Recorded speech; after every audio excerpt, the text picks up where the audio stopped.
Well, hello, everybody, and welcome to another community forum. What number is this, Joe? Is this five or six? I think this is number 6. Number 6. Okay, yeah. We had hoped that we'd do 1 or 2 of these and it would be the end, but that's not just looking likely. Not the way it's playing out. Not going to happen. So anyway, both Susan and I know, can I speak for you, honey, and say that we're honored that you are here. We're honored that you're giving us your time. We're going to do everything we can in this next hour or perhaps even longer to make sure that you get incredible value, that you really learn some things, that you get the support that you need, that you're better equipped to get through this pandemic than you were right now. Because remember, we're one day closer. Every day we're one day closer. And But what we've decided to do... Whoops, sorry. There we go. What we've decided to do today, and just in general, as a matter of perspective for ourselves and for the tone that we create when we, spend time with you, is that even though it's not done, we're looking to the future. The past was full of panic. The past was filled with uncertainty, and there still is a little bit of panic, and there still is certainly a lot of uncertainty. But I think, and we think that it's time to start looking towards the end and what it's going to look like, after the end. Things are starting to open up now. Different states are lifting their restrictions. So we're in this period of thaw, and now let's start thinking about us. You, all of us together, start thinking about what do we need to do now to make sure that we're better when this is done. So, Susan, you have an email that someone sent. Should we start with that? Yeah, let's start with this because it's a great email. And it's an email from Audrey. Hi, Audrey. Yeah, and she says... Hey, I've been listening to your webinars, and some of them I've been watching live, some I've been watching recorded. Extremely important, helpful. Thank you. Thank you, Audrey. Thank you. Glad you're getting something good out of them. She has a question. My questions, and I'm hoping you will discuss these next week, which is today. And lucky for you, Audrey, we were planning on doing just this. Her questions are, what do we do when we reopen? That's kind of a large question. We'll talk about a whole bunch of things here. But she has some more specific questions. For cleaning products, what should we sell to keep customers safe? Do we need to have hand sanitizer at the door or gloves or masks? What kind of signage should we have? Should we let people in without a mask? Should we limit the number of people in our stores? Also, we need to continue the good stuff we have been doing. How are we going to juggle even more work? So those are all great questions. And which one of those would you like to take first, Bob? You want to take just a more overall holistic look at starting to think about opening and assessing and planning for different, because the whole United States is not all the same. Well, I think that you just hit on a really important point, and I don't know where Audrey's on. Hi, Audrey. Oh, hi, Audrey. So and maybe Audrey can say where she is. Audrey, tell us where you're from. But it's really important to understand that not every business is different. I mean, every business is different. Every area is different.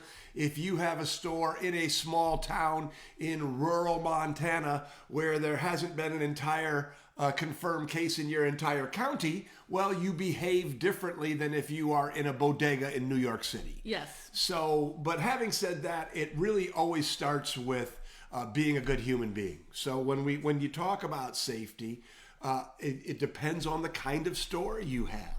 But at the end of the day, the most important thing is that the number one priority is the safety of your team and your customers. Now, I'll just share one example of what a store, some clients of ours, they were in the Business Breakthrough Accelerator program. So I'll just tell you that Audrey's from Marshall, Michigan. Oh, from Marshall, Michigan. Okay, so you are, you're in the middle of it. So in an area. Yeah, I guess I knew that too from looking at that email. Yeah.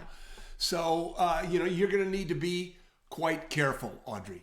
But so our friends Clay and Patrick have a bike shop, Ascent Bicycles, in Colorado Springs, and I had a conversation with them. And, I asked them, I said, so what are you guys doing? And in Colorado, bicycle shops are considered essential businesses. And so what they said was they're doing a lot of curbside pickup, and they're allowing only 5 people in the store at a time, even though government regulations states that they could allow up to 10. They're only allowing 5, so they're being hyper vigilant. And then anybody who comes into the store puts on gloves that they provide. So they don't allow people to come in with their own gloves because they're, if I come from the outside, my gloves might be contaminated. So if I go into Ascent Cycles, I put on the gloves and then I shop. And, they're very communicative about, please be careful. Don't try, touch as few things as possible. And then when people are done, they check out, they throw away the gloves. And the crew at Ascent Cycle, who has been, because there's only 5 people, they're a little more attentive. They go back and wipe down anything that customer has touched. So they're being very, very, very vigilant. Yeah. And, one of the questions that got asked on WhizBang Retailers, if you have a woman's clothing store, how do you handle the dressing room? And this is what's interesting to me. The way that we've done business pre-pandemic has been totally set on its head. If you were in fit women's fashion, the deal was if somebody's in the fitting room, you're bringing them as much stuff as possible. Now we're trying to be judicious and really, really curate what we bring. And I don't know the answer for women's clothing stores. Well, I have a couple of ideas. Okay, well, let's hear them. And I'm super interested to hear what you guys are doing. If you are still open and with limited access, there are some states. Yep. And you have a dressing room, what are you doing? But, one of the things that I've been thinking about in terms of dressing rooms is, my gosh, you just have to let people try clothes on. You can't buy clothes. It's very hard to buy clothes without trying those things on. So the idea of having a dressing room set for that person, and then setting those clothes aside for a period of time, 24 hours. Oh, there you go. And having a place, and that's a bummer because that merchandise then gets tied up for 24 hours. But basically, you're quarantining merchandise. You're quarantining your merchandise because, hard, smooth surfaces like metal and plastic and things like that, they think the virus can stay on for as long as 72 hours. But soft things like fabrics, those types of surfaces, more like 24 hours. So if even make it 36 then. Yeah, you can make it, make it 2 days, make it 24 hours instead. Leave it in its holding room, holding space on its holding rack for that day for a full day and a half, 18 to 24 hours. That's great. And then that merchandise would be safe to put back into your stock. So you do have to be judicious about how many pieces you let them take, and you don't want to take the entire store into the dressing room because then you don't have that stuff available. Well, I'm super interested to hear what other people have to say. Yeah, some people are saying, do we know for sure that 24 hours is enough? Well, that's what the scientists are saying. But you're right. I mean, and that's why I suggested maybe 36 hours, because then you could take people who were concerned. And I think that the most important thing, and we've been hearing this again and again and again, is you have to communicate. And not only communicate, but communicate in such a way so that people really, truly understand that you truly care. Your empathy to the situation will have a huge impact on how you come out of this, right? The businesses that are, engaged with their community, are, doing socially responsible things, maybe helping out, first responders. We've given several examples of people, sewing masks for people in hospitals, creating gifts, or I talked about in the podcast the Paisley Pig let people nominate a grocery store worker or a shipped worker, and then they did a drawing, and that person won a free meal from the Paisley Pig. Our friend Maureen Doran has a deal where if you buy one box of clothes, one of her style boxes, you can nominate a frontline healthcare worker to get another style box. She will donate the style box. So when you are participating in your community in a meaningful way that way, people will understand it and respond to it. That's one dynamic. The other dynamic is communicating what you're doing about their safety. So if you have a safety protocol, which you should, not just, there should be a written protocol. Remember, if you have the Retail Mastery System in your store operations module, there's this giant quote: if it ain't written, it ain't real. So if it ain't written, your team doesn't really know. It's really just a rumor. But if your customers don't know, they're not going to feel that comfort that you want them to feel when they come in. So you have a protocol, and that protocol should be communicated in your email newsletter. It should be communicated through social media. It should be on your website, like on the front page. It should be on a sign in the front door so that when people come, there should maybe even be a big stop sign. Please read this first. It could be a bag stuffer that you send along their way, but really, really over communicate in a very, very empathetic way what you're doing to keep your team and your customers safe. Yeah, I think it's a great idea. So some people are saying things like they've talked to their apparel manufacturers, and if they steam the clothing both inside and outside, right, it's safe.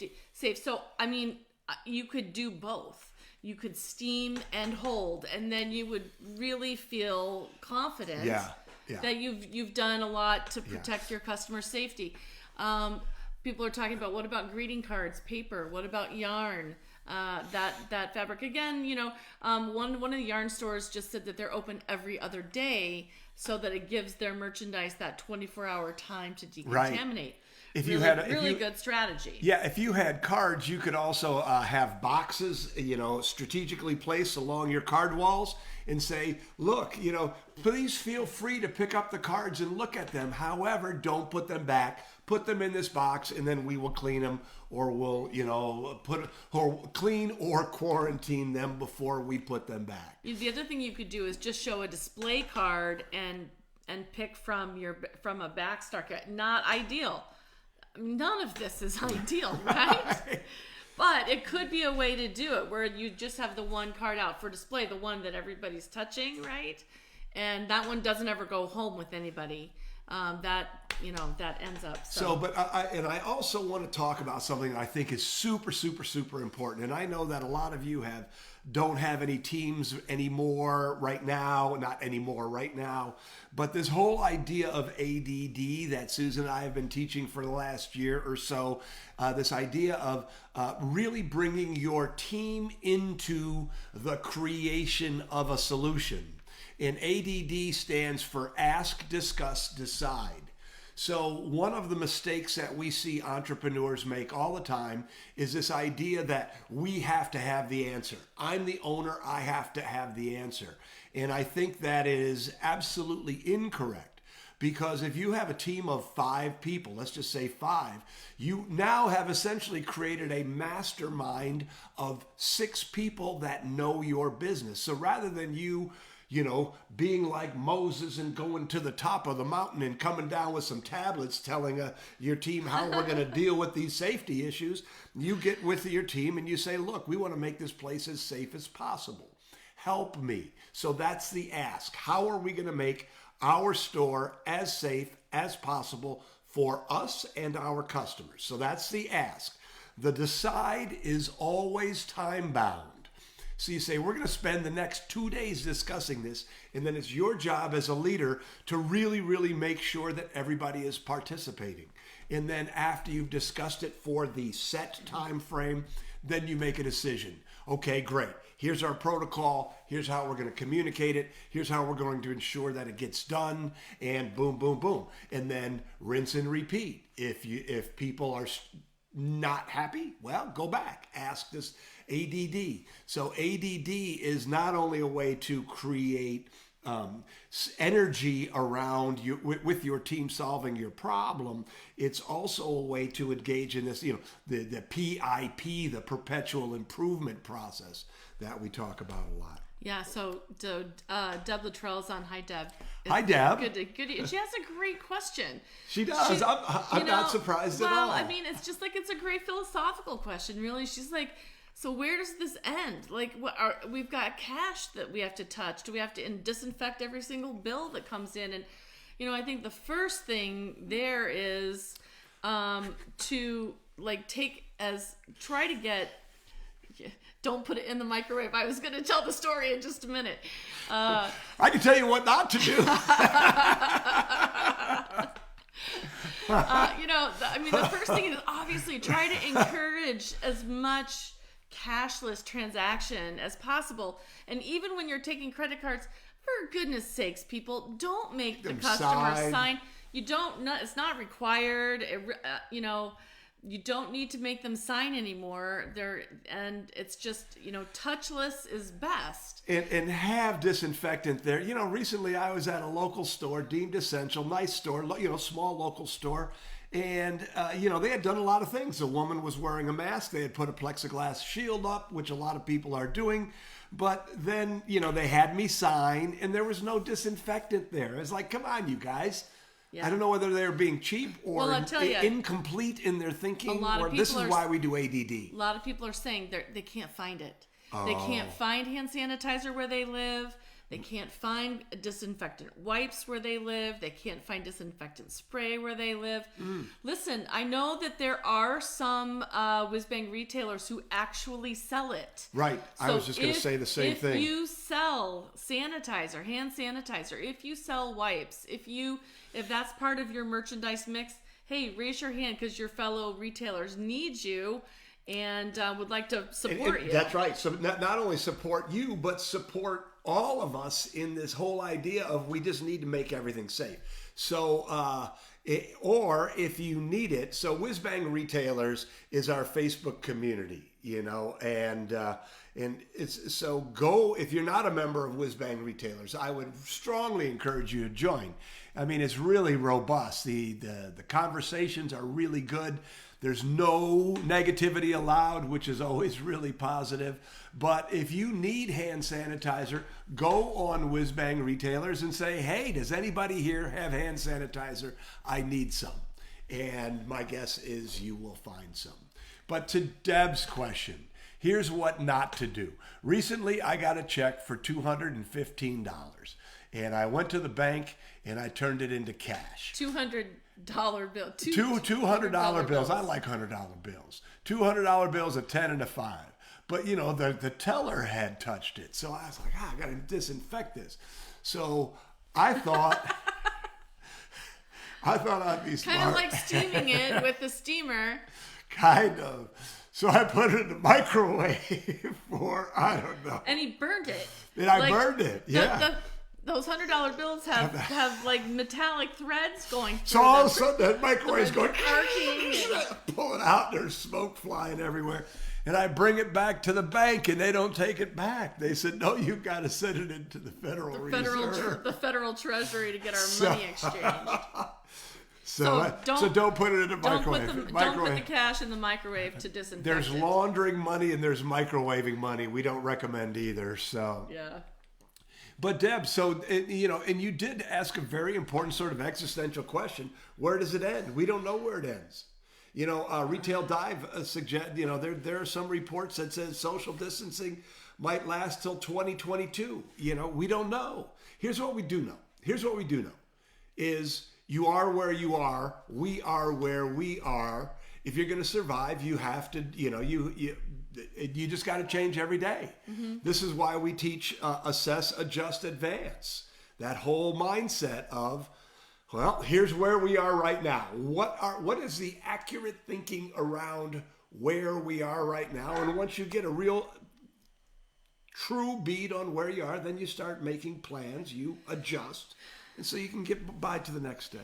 And I think, again, it goes back, where does it end? I think it goes back again to this idea of you do the things you can to be a good human and try to protect your workers and your customers, and just know that in life there is no 100% guarantee, right? There's, if you're going to open back up again, and we're all going to have to do this at one point or another, there is no 100% guarantee. Like somebody maybe would get, flu, influenza in your store and get sick from it, or there's a million things. We do what you can to limit the spread, to be a good human. But understand that there is not going to be a 100% out there. It's just not. So do the best you can, and I think that's where it ends. I think that's correct. And and so I think part of her question, of Audrey's question, was also, I'm doing all this extra stuff. Then if I open up, will I be able to do all this extra stuff and still have the bandwidth to do all this extra stuff? And my answer to that is everybody has their own limitations. But the bigger your bandwidth, the more you're willing to do, the better off you're going to be. So if you're doing Facebook Lives right now and they're really generating traction and you're developing an audience around them, when this ends, don't stop doing it. Find a way to do it and be open. I'll share something else from my conversation with Clay and Patrick. So they are, and I asked them for permission if I could share this in a podcast or here, and they said, of course. In Colorado Springs, there's a number of bike shops, big outdoor city.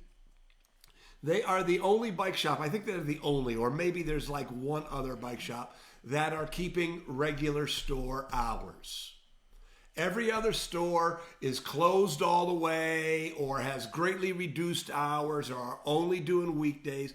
Clay and Patrick are keeping regular store hours. And what they said was, and the reason that they called me, they said, we just wanted to share how well we're doing right now. She said, I know a lot of people are really struggling, so we hope that we can share some good news with you. And they are all, so they're way, way, way, way, way up. And they're way up. And they said, our projections for April were pretty aggressive. And we hit those projections on the 8th of April. I'm like, wow, that's absolutely awesome, you guys. So then my impulse as a retail strategist, is to always say if something works, double down. So if you're open from 10 to 6 now and you're up that much, try being open from 10 to 8.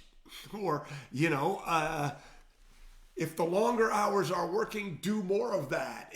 And they said, well, Bob, our techs are there till 10 or 11 every night. So, their bandwidth had been taken all the way up. Yeah. But what I'm suggesting is that when we move into the post-pandemic world, all the things that you're doing now that are working, I sure hope that you find a way, make a way to keep them part of your marketing mix. Because the world is not going to change back into a pull people into the store world for quite a while, right? People are going to be hesitant to shop. People are going to be hesitant. So what we need to do is we need to create this sort of omni-experiential retail. So if you're doing Facebook Lives, keep doing them because it's a way to engage your customers. It's a way to build that emotional bank account. And it's been working. And you're developing traction with it. So in this whole idea of this experiential world, you're going to need to start doing other things besides being open. You're going to have to do things like clienteling, like social selling. And some people are going to feel really comfortable as we start to open up. They're going to feel really comfortable going back out into the stores and being around people. Some people are not. That's exactly correct. So don't assume that all your customers, just because your doors are open again, are going to feel comfortable. So you have to keep doing those things like clienteling. You have to keep doing your Facebook Live videos. You have to be doing all of those things that we've been doing now, even curbside pickup and local delivery and all those things. You're going to need to keep doing that because there are people who are maybe compromised or whatever they don't want to. Or they're not comfortable, right? I mean, the whole world's been thrown on its head. Yeah. And, I just think that that's so very, very important. Last night I shared in the podcast this morning that last night we had a cocktail party, a happy hour for our Platinum Mastermind group. And one of the people in that group, and you all may even know her, Laura Alakadin, she is the queen of in-store events. She is the queen of in-store events. She makes super fun events. She's really great at it. she was just saying, she made the comment, and I'm just reaffirming what she said. She had built her business on crazy fun in-store events, parties. She could put together a promotion on the drop of a dime. But now the drop of a dime. A drop. I corrected it. But it's a new world.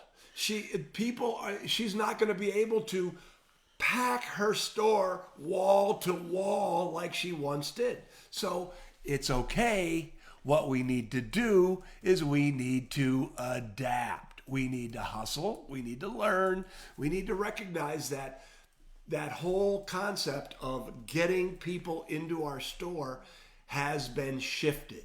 And it's shifted from bring them into the store to find different ways to sell to them, whether it's through social selling, whether it's through building a relationship, by doing, content marketing live, whether it's clienteling, all of these things. It's going to be omni-experiential because I believe people are going to want to shop with you, but not everybody's going to want to come into the store. So that's the challenge. In fact, this morning in the podcast, I talked about hustle and how important the hustle is. And I defined hustle as the ability to generate sales where there seemingly is no money, right? So there's money there. We just need to hustle and go find it. Do the hustle. I don't know. I never knew that dance. That dance was after me. Is that what it was? Do the hustle. Anyway, whatever. Sorry. Yeah, but I think that's true. I think we're just all we got to just keep hustling. And it's going to be, as hard as it was to close down and shift, it's going to be hard to reopen and maintain and shift. Yes. So, we're in for a new phase. So let's talk about some. I want to talk about one other thing real quickly. I have some notes here. Okay. And then we can go on. But our mission is to help retailers, right? And this community forum is here to help retailers. And if you like what you're hearing, if you're finding this helpful, I would appreciate it if you were to push the like buttons on the bottom there, because Facebook's algorithms say, people are engaged. So if you help by pushing the like button, or if you don't, when you like something, only when you like something, and you can push the mad button if you don't like what I say.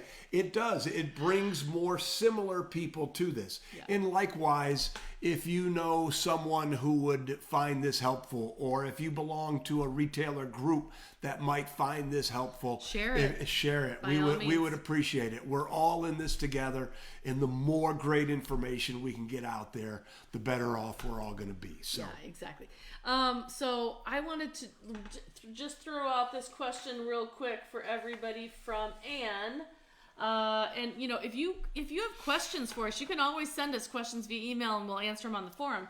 Anne sent in this question, and she wants to set up a Shopify e-commerce shopping cart attached to her website, and she wants to do it quickly, and she wants to know, do we have any resources for people who do that? We don't. So we do. But you might. Yeah, that's right. But you might. So if you have on the fly, Speedy Gonzalez added a Shopify e-commerce store to your website, can you tell us how you did it? Did you just sign up for e-commerce, and did you roll your own? Did you have somebody help you? How did it work? What advice do you have for Anne? Put it in the comments. There you go. So yes, and we also suggested to Ann. I replied to her via email and just said, go to WhizBang retailers. Yeah. So we don't have any resources for you, but this is one of the things that I am absolutely ecstatic about. Is how, since this whole pandemic started, how people in the WhizBang retailers Facebook community have really, really rallied. A question gets asked and people jump in and help. People need to, if somebody needs to vent, there's people there for support. It really has turned into an amazing community. And I'm just so grateful to all of you who belong and to all of you who participate. Thank you. Again, this is a time when we as a community of small to mid-sized independent brick and mortar retailers need to come together and support each other and really, really, help each other out. Yeah. Because we are one day closer, but no matter what, we're still in the middle of it. Yeah, yeah. So let's talk a little bit about, we have a whole list. Actually, we're working on a checklist for you guys. Not ready yet, but we're working on it. But a whole list of things that we need to think about as we move into the reopening phase. And one of the things is we need to do some marketing. We're going to need to do some marketing and some communicating to let people know. So, do you have any good ideas or thoughts about? Or do you want me to just sort of go through this? Yeah, well, no, I think not necessarily. Okay. I just thought we could just. Yeah. So when you open, recognize that everybody's not going to know that you are open. I mean, this seems so self-evident, but common sense is not always common. And so, when you are ready to open, your customers need to know about it. So, it was interesting because I've heard a couple comments from people recently that they haven't sent an email out in the last 4 weeks. Yeah. It's... No, in the last 8 weeks. 8 weeks, that's right. 8 weeks. But, they just... They've been focused on their social. They've been doing this, that, and the other thing. You got to get back to your email. You got to get back to your email. So the number one thing I think that should happen is you should let your customers know about it. Let them... Go ahead. Yeah. Okay. Finish, and then I'll say mine. Okay. No, go ahead. Well, so, the idea that I have for letting people know about them is to do a countdown. And I would do a countdown contest. So, as soon as you know when you're allowed to open, whether it's 8 days or 5 days or 10 days or 15 days or whatever, you start doing a countdown. Start doing a countdown contest. And in your window, start putting a big countdown sign in your window. Start doing a countdown on your Instagram. Start doing a countdown on your Facebook page. And I love the idea of doing a contest. So you're doing a countdown contest on day 10, do this little thing and you get some kind of a bounce back into the store. Maybe if you the idea is to do, when you're doing a contest around the countdown, is not to have just one winner. The idea would be to have maybe your contest is post your favorite coronavirus meme in the comments below and you're a winner. You want a lot of people to win, and maybe they get a 10% additional on clearance. Or a $10 gift certificate. Or a $10 gift certificate. So every day, and maybe it's not $10, maybe it's small. 5, yeah. 5. So if you're doing a 10-day countdown, think of 10 little gifts that you can give them that they have to come into the store to get. So here's another thing that you might do is send an email and make that email into, or if you have physical addresses, this is even better. I'm loving snail mail more all the time. People's inboxes are getting run over, especially this is how we're dealing with COVID-19. But so either send via email, via regular mail, send everybody a gift certificate for your store. And we're not going to go into how much they should be, the denomination, but find a gift certificate that you're comfortable with, meaning you would pay that amount of money to have somebody come into your store. So if you'd say, I'll pay $5 to have somebody come into my store, make it a $5 gift certificate. 10. If you have the retail mastery system, go back into your marketing module and go through. There's 2 or 3 videos on giving gift certificates. Get really familiar with it again and do it. But so now imagine this. So you send out a gift certificate and you make it good for a week. You know, normally we don't like to make gifts have an expiration date on gift certificates, but these could be grand reopening gift certificates. Yes. And you make it for a week because that way you'll stretch the traffic out. Or you make it for a month. Or a month even. Absolutely. But then everybody who uses that gift certificate during that month gets entered into a prize. And then, then you can give the prize to one winner, because Susan is absolutely correct. One of the things that I learned in the kite festival business is you don't want to have a winner. You want to have lots of winners. You can have one grand prize winner, but you want to have lots of winners. You want to make everybody feel good about the experience they had. So then we go back to, how do you create a grand prize that's worth someone coming into the store? Because again, everybody's going to feel a little squirrely about, not everybody, a lot of people are going to feel squirrely about going out and going into your store. So what do?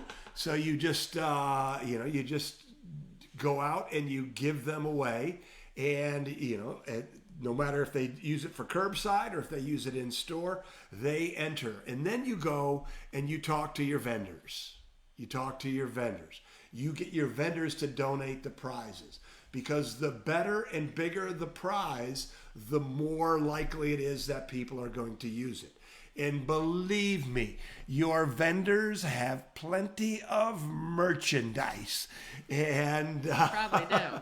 And your better... Not the stuff you want right now. Right. Your better vendors, the ones who are your real partners, will be happy to help you with this effort. So you're giving away gift certificates. The people who redeem it during a particular time frame are then entered into a drawing, and then you pick one winner. That person wins a prize. The bigger the prize, the better the prize. The more people are going to be incentivized to play. Yeah. So just real quick here, Wayne. Not Wayne. Let's see. Somebody just said they have a toy store, and how do you go about telling the children not to touch everything? And, how do you explain to their parents that they can't touch everything? Sure. So I owned a toy store for 19 years, so I know how to do this. So what you do is you get this big, long extendo stick with a little hand on it, and every time they get near a toy, you slap their hands. You're ridiculous. I'm just joking.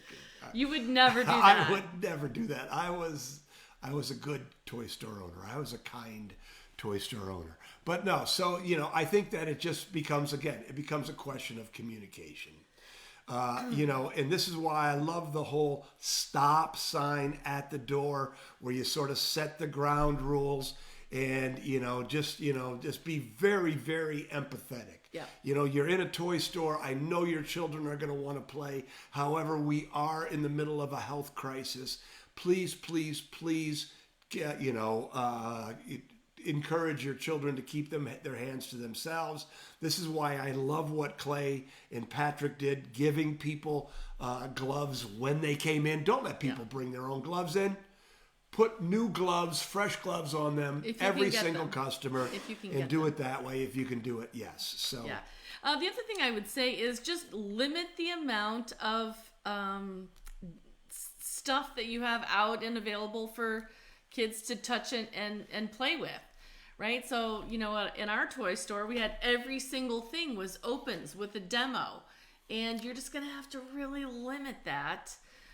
It's unfortunate. And try to do different things, like maybe iPads with videos of demos, or demos that only the staff can do, or it's hard.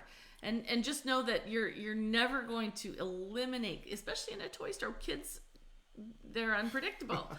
And so you're never going to eliminate it, but you just do your best to be a good human and minimize it, and that's all you can do. I'll give you an example. So at the Mackinac Kite Company, this is how we sold. This was how we did things. We demoed stuff all the time. And one of the things we did, because we sold lots of games, and we had game tables, and they were just lined up 5, 6 in a row. The games were there, and anytime somebody was standing in front of a particular game, the sales team went up and said, "Hey, would you like to learn?" And so, but meanwhile, they're picking it up, they're touching it, they're doing all these things that we encourage them to do, but now are unsafe. So what you might want to do is not have the game on the table. You might want to have a picture and a description of the game on the table and say, if you would like to learn how to play, please let us know. We'll be happy to teach you. So that way you're making the offer to teach them how to play, but you're not having 5 or 6 games and all of those pieces out there. So yeah, exactly. So they're asking what Laura's Facebook page is. So I'm just looking it up for them. Yeah, good. Yeah, lots of good suggestions. Keep clean shopping baskets. Ask the kids to demo their hand washing skills. Show me how you wash your hands. I love that. I love that. I love that idea. Free gift for kids who can demonstrate they know how to wash their hands. Yeah, exactly. A little teeny, like the stuff you get at the doctor's office, something like that. Yeah, good. Yeah, it's great. Lots of great questions. So what about other? What else you want to talk about in terms of reopening? Oh, I'll tell you what. I'll tell you the thing that I'm perhaps the most passionate about, besides this whole idea of it's a new world. What are you going to do to adapt? Right? You can't go back. We're never going back, or we may go back 20 years from now. But really, we have to find new ways to do business, and this resilient, adaptable attitude is I think the most important thing. I also think that this is an amazing opportunity for you to reset your culture. How many conversations do the two of us have? Excuse me, with independent retailers. Many. And it's just amazing how many people. No, it's not amazing. It's natural. I understand. Been there, done that. It's just natural that you hang on to people because it's easier to hang on to somebody who's mediocre or not quite even mediocre than it is to deal with letting them go and the emotional hassle that that surrounds letting somebody go and then bringing somebody new in and finding a new person and training them and bringing them up to speed.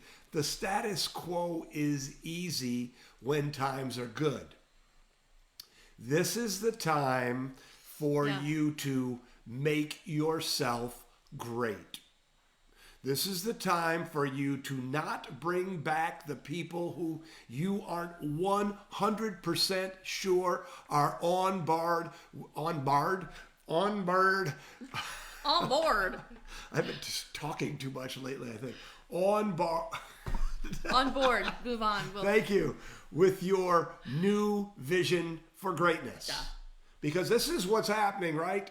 So a lot of people are giving up right now. I mean, a lot of people. Go down and look in your town. A lot of people are tired. They're not interested in changing.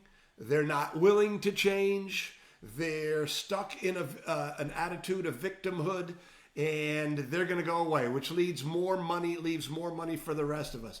But the fact that you're here watching, that you're here with us tells me that you aspire to something better when this is all said and done. And that will start with a commitment on your part to changing yourself and the way that you do business, but also changing your team. So when I think about it, go ahead. Yeah. I mean, I think one of the first things, really a big thing that's happening right now is you need to reevaluate the roles that are necessary in your company. You may not need as many on the floor sales staff. You may need more social media people in your store. You may need somebody to run your web store now that you didn't need before because you didn't even have a web store.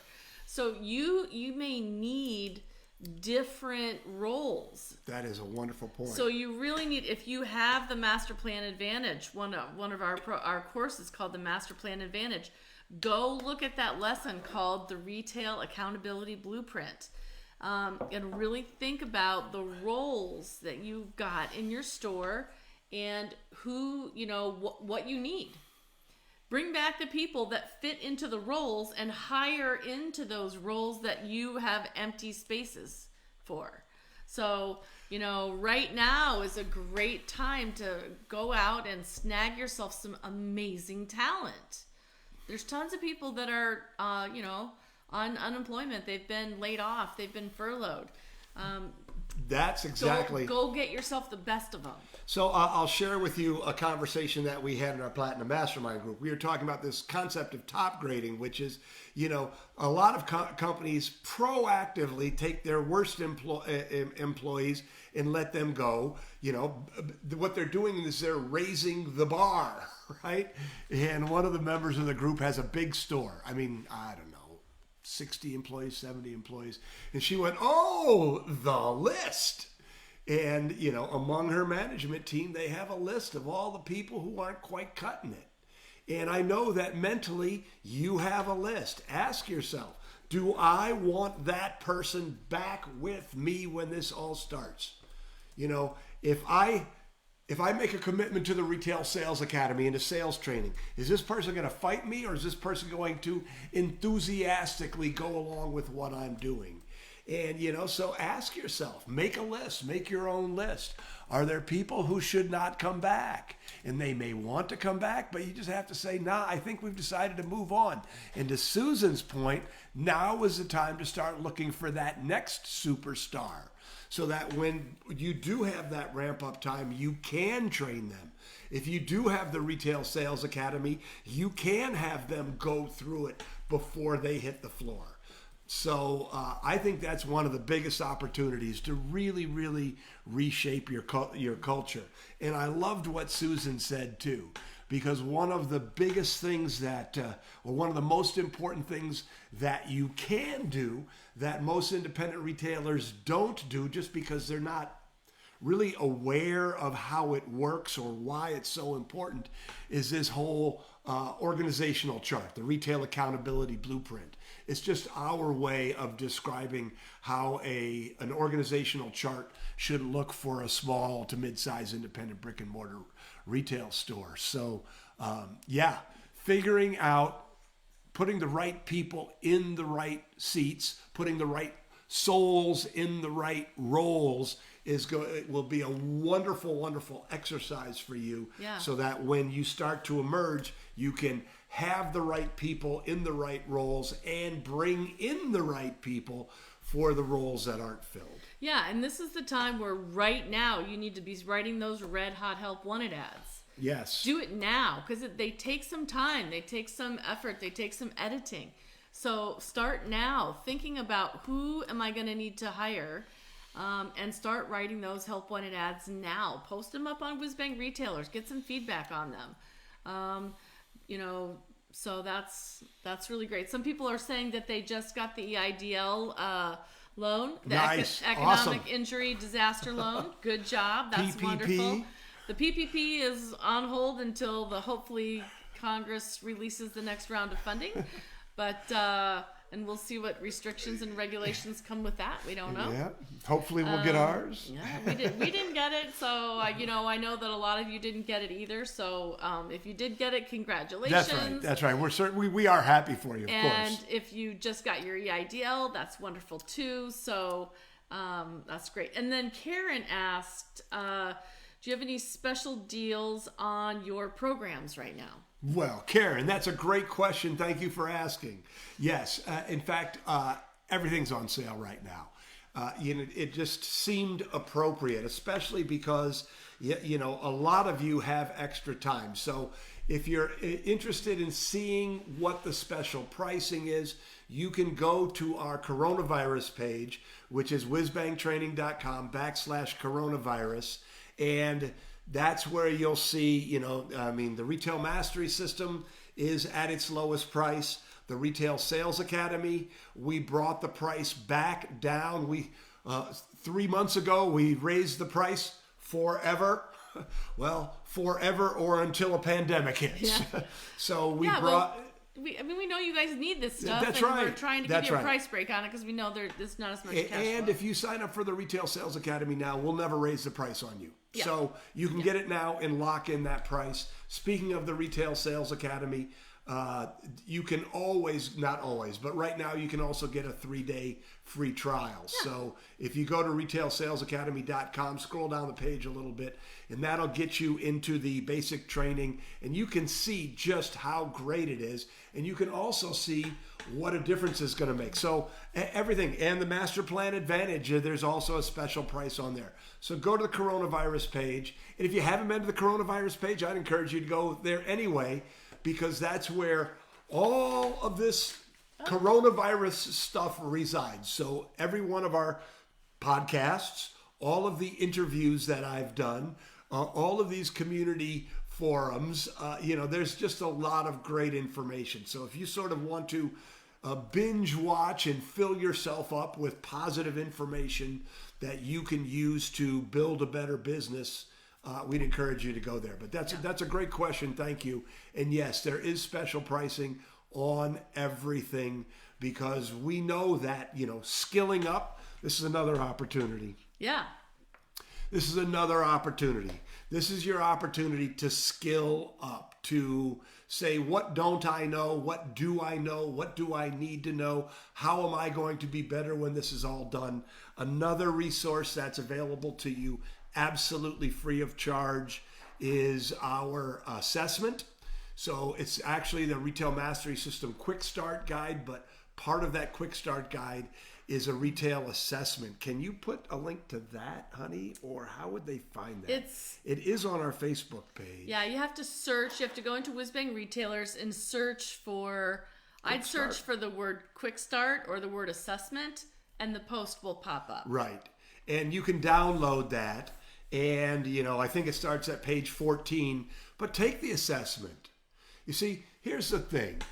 Is when times are good, there's room for hobbyists. You know what I mean by hobbyist. Every town's got one. Oh, or 10 or 20. Oh, I think it'd be great to own a woman's clothing store. And they open a woman's clothing store. Oh, I love flying kites. I'll open a kite store. I love this. Therefore, I will open a store selling that. But there's a difference between having a business and having a hobby. And the hobbyists are going to have an incredibly difficult time surviving this whole thing.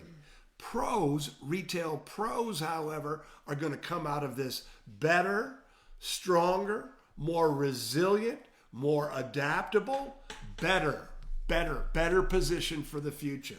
I've said it so many times.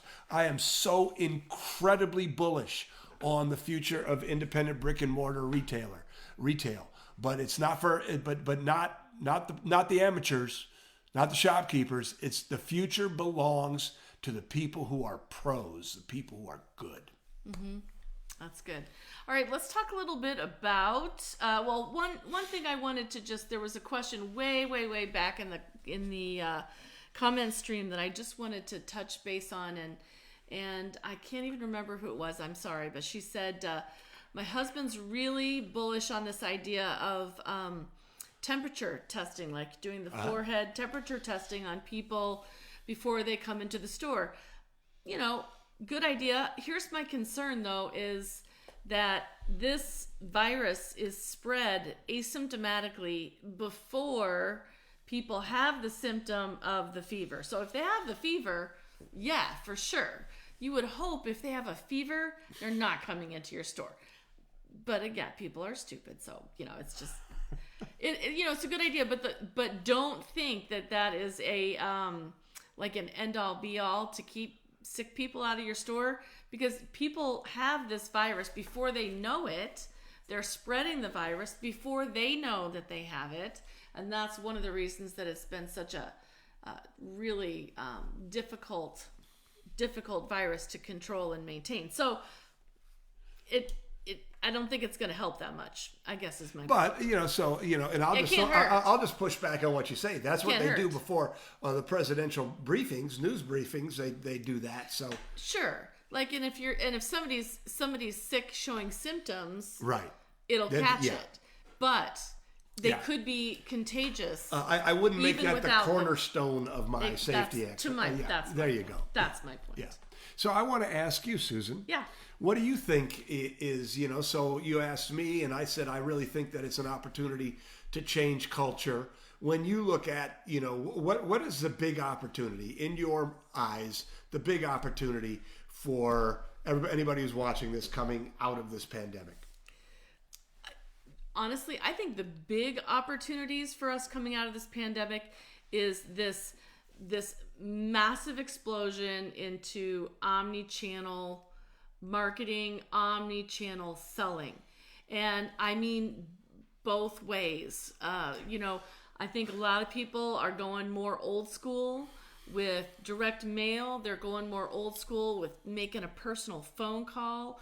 You've got people going more high tech and finally doing e-commerce sites and finally even creating a website, that they may not have had before, really embracing social media.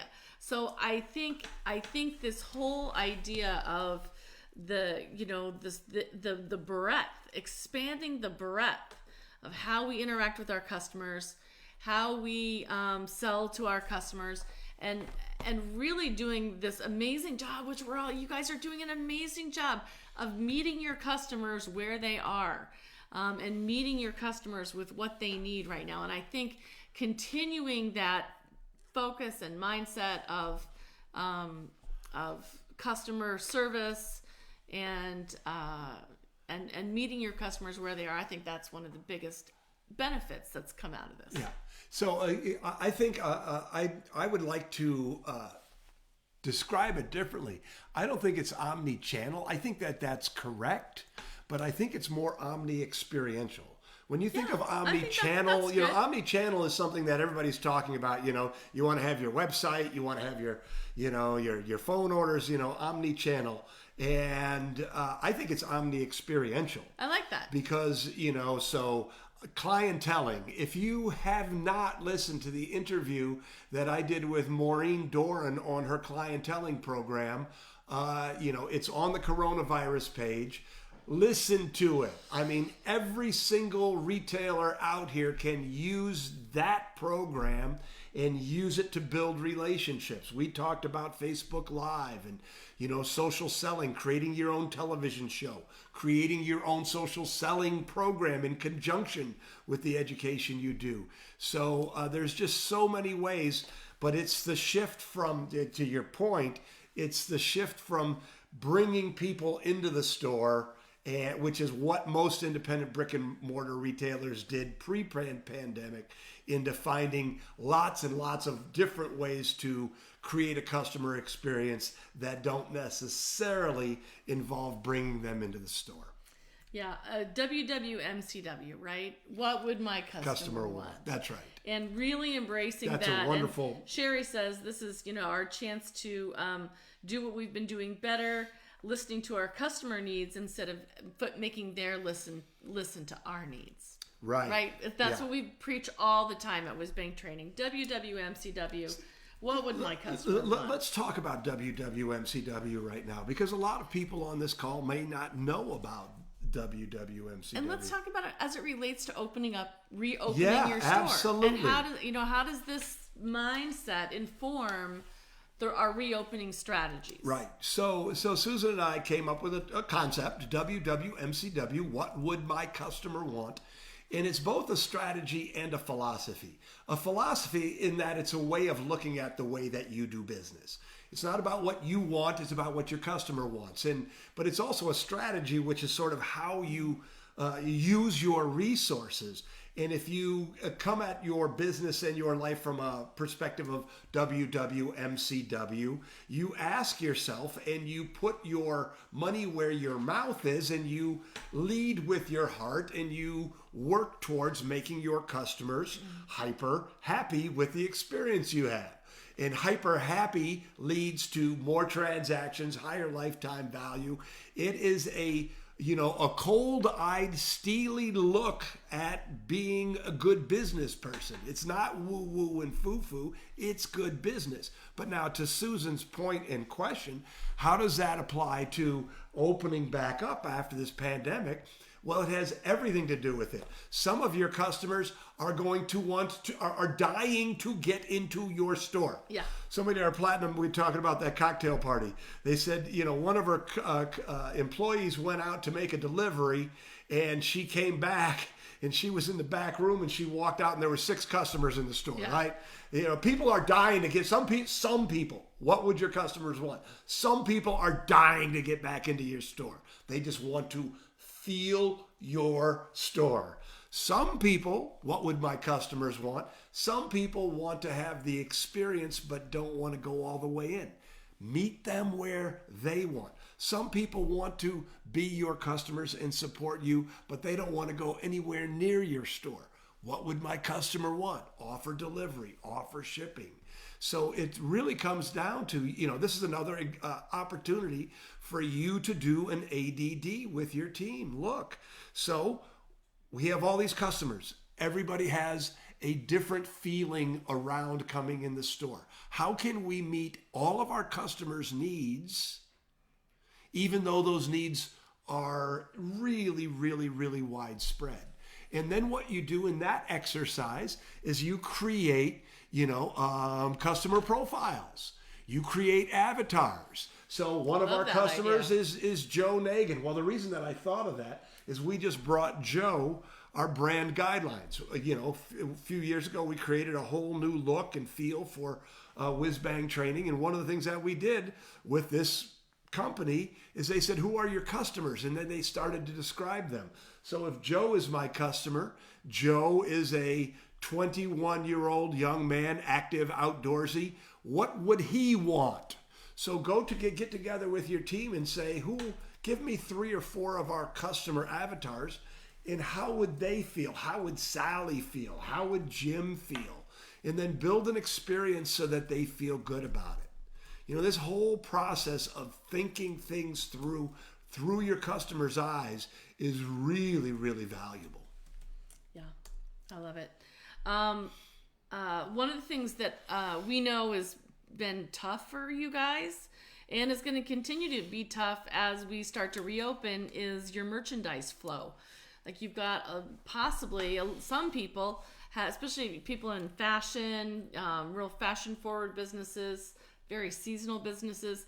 You got a lot of merchandise, a lot of stock on hand right now that is going bad quickly. And you need to figure out what to do in terms of, creating clearance opportunities. And I think once stores open up again, doing clearance bundles, doing, BOGOs on your clearance, doing additional 10% on your clearance. Mystery bags. Doing mystery bags. Mystery bags are always good. There's $100 worth of merchandise in this bag and you get it for $50. And you can put a little bit of great stuff and a little bit of meh stuff in the bag all together. So great ways to do it. We mentioned on the community forum last week this idea of creating a special Facebook group that's an outlet. And I love that word, outlet, like outlet shopping. So that you can post up your clearance merchandise just on that Facebook group. It's not about engagement. It's not about anything. It's just a place for you to post up your merchandise that you need to clear out in your store. So I think that's a great idea. So, but I think the bigger problem is that people are having a hard time getting in merchandise that they need. They're bestsellers. Well, and that's exactly right. People are scrambling. Some vendors have too much. Some vendors have too little. I was listening to a webinar that Management One did about negotiating with your vendors. And, and I saw a comment that somebody said vendors are struggling too. Everybody's struggling. And what one of the gentlemen, one of the panelists said is, look, and now this person was in fashion, which is a lot more vulnerable to seasonality. But what he said is, look, everybody's going to have to be a partner in this because, this is unprecedented and everybody's going to have to take a little hit on the chin. But, really this is adaptability also. Susan and I said this in the very, very, very beginning in our very first report, is one of the things that you're going to want to do is start looking for more locally manufactured goods, whether that's here in the United States or even local. I mean, as in local. We were talking about Laura, and Laura did something really interesting. She had a virtual pop-up, and she had a children's dressmaker who lived in her community, and this dressmaker couldn't go around because everything shut down. She was used to selling at shows pre-Easter, and so Laura did a virtual, fashion show, a virtual pop-up shop. But the point is that this was a local manufacturer, Yep. a local craftsman, and there are a lot of people out there locally who do interesting stuff. You just need to hustle and go find it. Yeah, and it was aligned with her shop, but wasn't much stuff she would normally carry. So it was just an interesting way to expand her assortment. The other thing that I'm sure you're doing this, but I just want to say it is, call your vendors, especially call your best vendors. Talk to them. Tell them what's happening in your store. Tell them what you need. Ask them, when do they think stuff's going to be available? The more you talk, the more you call, the more you request, the more you raise your hand, the closer to the front of the line shipping you're going to be. And don't think you have no power. Well, that is exactly right. It's not even, but also see what you can do to be a partner for them. Here's what's happening. Good people are emerging. The chumps, the idiots are emerging. And when I interviewed Bob Zeckel, he was talking about one of his landlords, and his landlord just being unreasonable. And Bob just said, hey, my lease comes up in 6 months. There will be a reckoning. And there can be a positive reckoning or there can be a negative reckoning.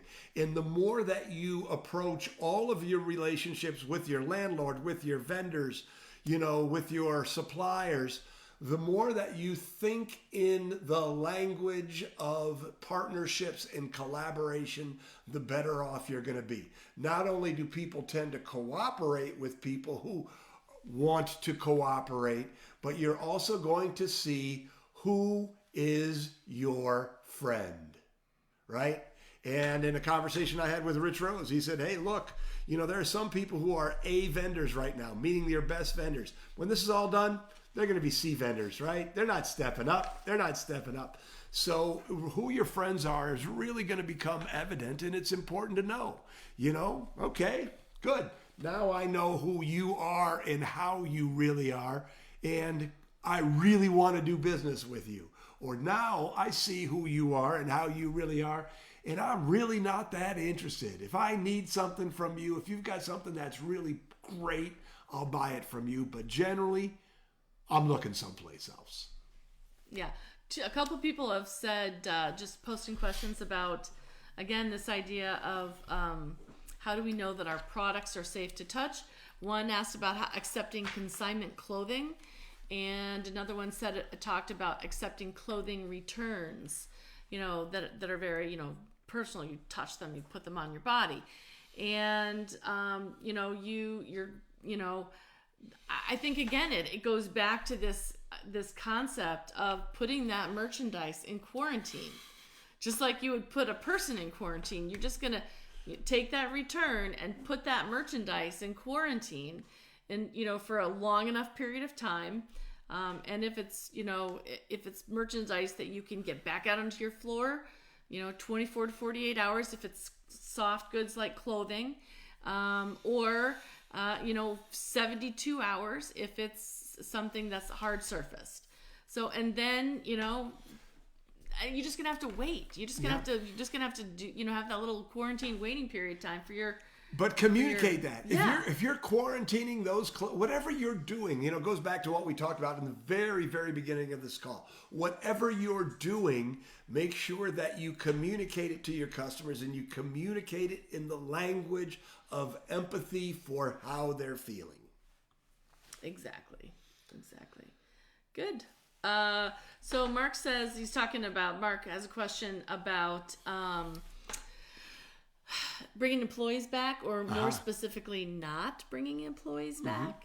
And he's like, how do you feel is the best and least painful way to tell the ones that are getting weeded out? Everybody's going through tough times right now. So this is a great question. So, this is where you earn your stripes, man. So I have deep empathy. I hated firing people. Susan, she was good at. No, I'm just kidding. But there's a couple Nobody of likes it. What's that? Nobody likes it. Nobody likes it. And aside from this essential truth that normally no one should be surprised when they're fired, that normally in the general the flow of business, if somebody is not living up to your standards, you should write them up, employ the disciplinary action process. Absolutely. So they know what they're doing wrong and have an opportunity to correct their behavior. This is a little different. And then, really, it's going to be slower. So you're not going to bring back, it's not like the doors are open, everybody can come in. The doors are open a crack and some people can come in. So you can bring people back, bring your best employees back right away. And then at the end of it, when it's time, just say, I'm sorry, we've decided to move on. Just don't bring them back. We have lots of clients who what they're finding is is that a lot of their employees don't really want to work. Yeah. They can make more money on unemployment, or just about as much money on unemployment. Julie makes that point, and and that does soften the blow a little bit. Is that the CARES Act does extend unemployment both the time and is giving an additional $600 a week. So really, they probably are going to be making more on unemployment than they would coming back and working for you. Yes, but I've also, seen on WhizBang retailers, people saying my team can't wait to come back. Oh, yeah. So, most people. I can't blame anybody for wanting to stay out of harm's way. I can't blame anybody for wanting to make more money staying home than you do when you work. But at the end of the day, the people who are really on your team are the people who are anxious to get back to work with you, who are anxious to help you build your business back up. And since you can't bring them all back at once, I think it just becomes a function of you bring back the ones that you want, and then you start looking for, you start writing that red hot help wanted ad. If you have the retail mastery system, go into your staff development module, build a great red hot help wanted ad, and start finding people. Because this is that whole, top grading. You're getting rid of the people who were not great, and you're recognizing that now's an opportunity to bring in somebody who will be great. I mean, I'm really, really serious, and I think one of the biggest opportunities you have coming out of this is to reset your culture to greatness. Yeah, I agree. I think that's good. So we've run over by 13 minutes already. No. We have? Yes, we have. But if you guys have any other questions for us, questions about what's happening right now, questions about reopening ideas, any other thoughts or comments that you want to share, go ahead and pop them right in the comments questions area right here. And we'll take a look at taking those questions. And I would like to ask you again, if you have found this helpful, if you found the resources that we're offering here at WhizBang Retail Training helpful, please share this. Especially, if you have vendors who are out there looking to help their retailers, please share this. If you have retail friends who are struggling, or retail friends who aren't struggling but want to grow, please share this. If you belong to a trade association of retail stores, please share this. We're really looking, we're trying to build the community so that there are more people sharing, there is more support, there's more ideas, and the more people who are involved, the stronger we're all going to be. Yeah. Okay. So we're just waiting to see if we have any more questions, any more comments. Stephanie says, reset your culture to greatness. Wow, Bob, I love that. All right, thank you, Stephanie. Cindy Wells says, I have to share, I was just feeling down about not getting any money. All the places I applied to. Same, Cindy. We know how you feel, Cindy. I was having a struggle last Friday, to be perfectly honest with you. Just looked at my bank account, saw that I got the EIDL advance, and it hit my account this morning. Yay! So that's fantastic. Yay. Great news, Cindy. Let's see. Deborah says, I messed up on the time of this. When's it going to be posted, available to rewatch? It takes just a few minutes after we actually end the live video, Deborah, for it to post. Joe, do you have any idea, like, exactly? Like, just a couple minutes, right? It says a few minutes. A few minutes. Facebook says a few minutes. That's what we call a wiggle word. How many is a few? We don't know. That's a good one. People are looking into UVC, UV light as a sterilizing thing. Sterilizing wands, sterilizing lights in your whole store, sterilizing money using UVC money sterilizers. So lots and lots of great ideas. One final thought, Stephanie says, I've had some people shame people for taking loans that their businesses are hurting more than mine. Everybody's businesses are hurting. Just be nice to each other. Give each other grace. Yeah. Everybody's trying to do the best they can. So I think that's great. Yeah. Audrey says, thanks for an informative live. And Cindy says, thanks, you guys are welcome. It's so much fun to hang out with you. Yes. We really love this. It's a lot of fun. Good. For us, this has been a silver lining. Yes, it really has. It really has. We're so honored that you've chosen to spend some time with us. Again, our coronavirus page, you can get lots and lots more of this, interviews, all of the podcasts. Somebody asked about whether our programs are on sale. There's a special coronavirus pricing on all of our programs and products. And I would encourage you, if you've never been in the Retail Sales Academy, if you've never checked out the Retail Sales Academy, you don't have to put a penny down. You can take a free 3-day trial, and I am 100% confident that if you spend the 3 hours it takes to go through the basic professional certification, that you will say, wow, I need this in my store. My teams need this, because foot traffic is going to be down, which means every customer becomes even more important. And how do you get more from every customer? You do it by having highly trained, customer-focused salespeople on your floor. So just give it a look. Costs you nothing. You can check it out. Sherry says, your energy's infectious, like you either just had a cocktail or you're about to have one. How about I had one and I'm having one? No, you didn't have any cocktails. He did not have cocktails before this. Not that we wouldn't, but we didn't. No, we would. Great. Good. Thank you, by the way. Yes. Diane says, maybe next time let's talk about welcome back to the store events. And we can do that, and we're going to be looking more at that. And I do like this, the countdown idea.